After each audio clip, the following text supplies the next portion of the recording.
Hello students, मैं doctor Gajendra पुरोहित और आप देख रहे हैं मेरा यूट्यूब चैनल जहां पर मैं वीडियोस अपलोड करता हूं फॉर हायर मैथमेटिक्स स्टूडेंट। अगर आप बीएससी कर रहे हैं, इंजीनियरिंग कर रहे हैं या फिर एमएससी कर रहे हैं तो मेरी जो वीडियोस हैं आपके लिए बहुत ही हेल्पफुल है। या किसी कॉम्पिटिटिव एग्जाम्स की तैयारी कर रहे हैं जहां पर हायर मैथमेटिक्स पूछी जाती है, like CSIR net, gate, IIT JEM या और भी जो एग्जाम है जहां पर मैथ्स पूछा जाता है, वहां पे मेरा जो कंटेंट है वो आपके लिए बहुत ही हेल्पफुल है। स्टूडेंट, मैंने एक नया इनिशिएटिव स्टार्ट किया है कि जो इंपॉर्टेंट फार्मूले हैं या जो कंसेप्ट्स हैं वो शॉर्ट में और बहुत सिंपल तरीके से मैं आपको समझाने की कोशिश करूंगा।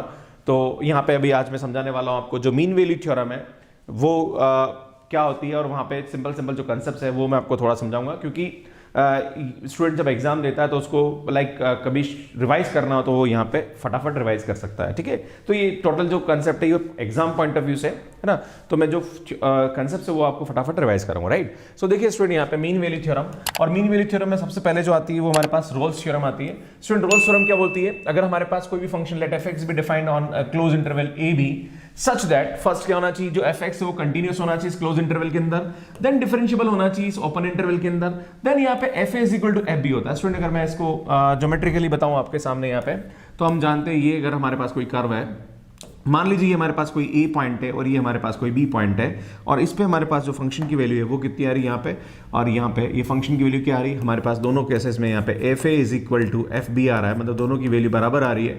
तो ये बोलता है कि एक ऐसा पॉइंट C एग्जिस्ट करेगा इन दोनों के बीच में जहां पर अगर इस पॉइंट पर हम टेंजेंट खींचे यहाँ पे, है ना, अगर मैं इसकी टेंजेंट लूँ यहाँ पे, ठीक है, तो अगर मैं इसकी टेंजेंट लूँ तो आप देखेंगे यहाँ पे जो इसकी टेंजेंट आएगी वो क्या आएगी, x एक्सिस के पैरेलल आएगी। ठीक है ना, और हम जानते हैं इस पॉइंट पर इसका जो डेरिवेटिव होगा वो क्या होगा, f' किसके बराबर होगा, 0 के बराबर होगा। तो ये हमारी यहाँ पे क्या होती है, थ्योरम होती है। तो वही बोल रहा है कि सबसे पहले कंटिन्यूस होना चाहिए ओपन क्लोज इंटरवल के अंदर, देन डिफरेंशिएबल होना चाहिए ओपन इंटरवल के अंदर, देन पॉइंट पर इसकी fa is equal to fb होना चाहिए, then there exist at least one point c, एक c पॉइंट ऐसा एग्जिस्ट करेगा यहाँ पे, ठीक है ना, जो a और b के बीच में होगा, जहां पर f' की जो वैल्यू होगी वो क्या होगी यहाँ पे 0। अगर हम जानते हैं क्योंकि x एक्सिस के पैरेलल इसकी ये जो स्लोप है वो पैरेलल आ रहा है x एक्सिस के, इसलिए यहाँ पे इसका जो वैल्यू क्या आएगा, 0 आएगा। ठीक है ना, तो ये आता है हमारे पास रोल्स थ्योरम। ठीक है, अब बात करते हैं हम यहाँ पे इसकी लैग्रांज थ्योरम की। तो स्टूडेंट, लैग्रांज थ्योरम क्या होती है, लैग्रांज मीन वैल्यू थ्योरम क्या होती है? तो लैग्रांज मीन वैल्यू थ्योरम के बारे में आपको समझाना चाहता हूँ।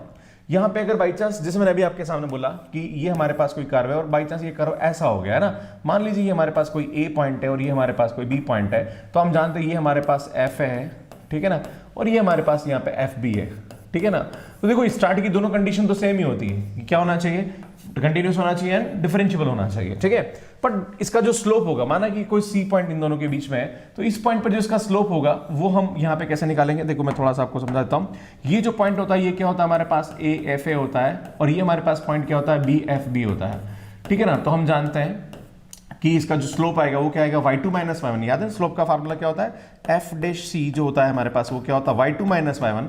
तो यहाँ पे y2 कितना, FB है, माइनस यहाँ पे क्या आएगा, FA डिवाइडेड बाय यहाँ पे आएगा B माइनस A, है ना। तो ये इसका फार्मूला हो जाता है इस वाले केस में। तो ये समझा रखा मैंने यहाँ पे फार्मूला कि f' इज इक्वल टू क्या होता है, FB minus FA upon B minus A हो जाता है। ठीक है जी, नेक्स्ट हम बात करेंगे यहाँ पे Kochi mean value theorem. Student, Kochi mean value theorem क्या होती है, यहाँ पे दो फंक्शन की बात होती है, एक होती है f(x) और एक होती है g(x).